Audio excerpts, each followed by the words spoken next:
পটলার ঘরে যায় যায় ডেলি কত খাবার খাওয়া হচ্ছে না, দেখছি তোকে কতদিন খাওয়াবে। বেশি থাকবি বাজারি না, তোর তো ওখানে কিনতে লাগে নাই। দাদা পটলাকে ডাকছি। ও পটলাক আমার সাথে ডেলি তোর মদ গিলে আছে না, দাদা মদ খাওয়াটা বাই করছি।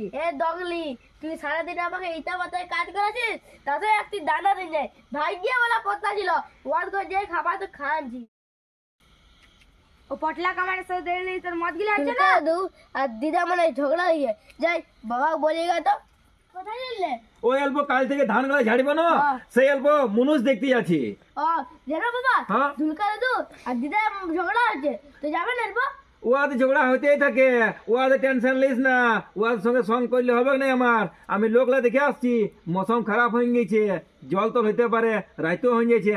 যদি ঢুলকা আসে না তো বলে দিবি, বল বাবা অল্প ওই ধান ঝাড়বার জন্য মুনুষ দেখতে গেছি। হ্যাঁ আমি চললাম, তুই ঘর চলে যা। হ্যাঁ যা। কই রে পটলা গুড়া, ঘরে আছিস কি না?